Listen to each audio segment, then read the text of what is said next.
Hi friends, ఈరోజు నేను కొయ్యంగా చేపలతో చాలా టేస్టీగా ఇగురు చేశాను. చాలా మంది ఇంట్లో చేపల కర్రీ వండాలి అంటే ప్రాసెస్ ఎక్కువ అని చెప్పి వండరు కదా.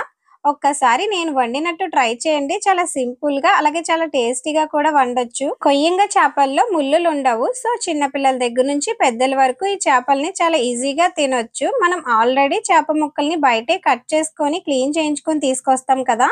ఇంటికి తీసుకొచ్చిన తర్వాత మళ్ళీ క్లీన్ చేసుకొని పైన పొలుచు మొత్తం తీసేయాలి. మా జషు కోసం 3 చేప ముక్కలు ఫ్రైకి పక్కన పెట్టాను. మిగతా చేప ముక్కలు అన్ని కూడా ఇప్పుడు కర్రీ వండుతాను.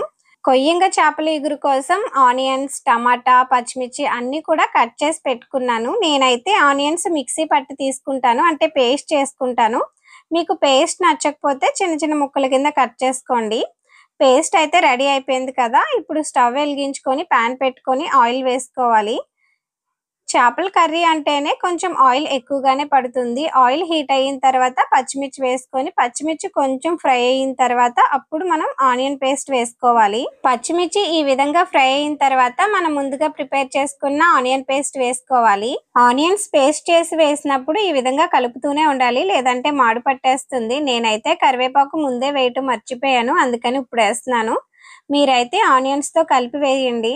ఆనియన్స్ కొంచెం ఫ్రై అయిన తర్వాత టమాటా ముక్కలు వేసుకుంటాను. ఇలా వేసుకోవడం వలన మనకి త్వరగా ఫ్రై అవుతుంది. ఆనియన్స్ అలాగే టమాటా ముక్కలు రెండు కలిపి వేస్తే కొంచెం ఫ్రై అవడానికి లేట్ అవుతుంది. నేనైతే కరివేపాకుతో కలిపి వేయటం కొత్తిమీర మర్చిపోయాను, అందుకని ఇప్పుడు వేస్తున్నాను. మీరైతే ముందే వేసుకోండి.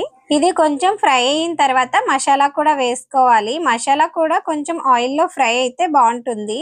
నేను మసాలాలోకి ఏం యూస్ చేశానంటే అల్లం, వెల్లుల్లి, జీలకర్ర, ధనియాలు, గసగసాలు, 2 మొగ్గలు, కొంచెం చెక్క వేసి ఇవన్నీ కూడా ఒకేసారి కలిపి పేస్ట్ చేసి అవైతే 2 స్పూన్లు వేసాను. మసాలా కొద్దిగా ఫ్రై అయిన తర్వాత పసుపు, కారం కూడా వేసుకోవాలి. కారం అయితే మాత్రం మీకు టేస్ట్కి తగ్గట్టు వేసుకోండి. నేనైతే 2 స్పూన్స్ వేసాను.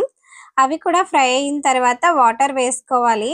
వాటర్ వేసిన తర్వాత సాల్ట్ మీ టేస్ట్కి తగ్గట్టు వేసుకోవాలి. తర్వాత మన చేప ముక్కలు అన్నీ కూడా ఒక్కొక్కటిగా వేసుకోవాలి. చేప ముక్కల్ని వాటర్ వేసుకోక ముందు కూడా వేసుకోవచ్చు. అప్పుడు వేసుకుంటే కనుక చేప ముక్కలు విడిపోతాయేమో అని చెప్పి నేను వాటర్ వేసిన తర్వాత వేసాను. చేప ముక్కలు వేసిన తర్వాత ఇలా గరిటె పెట్టి మాత్రం అస్సలు తిప్పకండి. తిప్పారు అంటే కనుక ముక్క విడిపోతుంది. చేప ముక్కలు వేసేసిన తర్వాత మూత పెట్టి మీడియం ఫ్లేమ్లో ఉంచండి. మనం మధ్య మధ్యలో ఒక్కొక్కసారి చెక్ చేసుకుంటూ ఉండాలి. మనకైతే ఇది రెడీ అయిపోయింది. చివరగా కొత్తిమీర కూడా వేసుకొని ఈ విధంగా కలుపుకోవాలి. మనం గరిటెతో కాకుండా ఈ విధంగా కలుపుకుంటే మనకి ముక్క విడిపోకుండా ఉంటుంది. మనకి కొయ్యంగా చేపలతో ఇగురు అయితే రెడీ అయిపోయింది. చూసారా, నేనైతే చాలా సింపుల్గా కొయ్యంగా చేపలతో ఇగురు చేశాను. కొయ్యంగా చేపలతో ఇగురే కాదండి, పులుసు కూడా చేసుకుంటారు. పులుసు కర్రీ కూడా బాగుంటుంది. నాకైతే పులుసు కర్రీ కన్నా ఇగురు కర్రీనే నచ్చుతుంది. అందుకని నేను ఎప్పుడు కూడా ఇగురు కర్రీనే వండుతాను. నేను ఎలాగో వండుతున్నాను కదా, మీకు కూడా ఒకసారి చూపించినట్టు ఉంటుంది కదా అని వీడియో తీసి అప్లోడ్ చేశాను. మీకు నచ్చితే కనుక లైక్ చేయడం మర్చిపోకండి. నా వీడియో ఫస్ట్ టైం చూస్తే కనుక సబ్స్క్రైబ్ చేసుకోండి ప్లీజ్. Thank you all.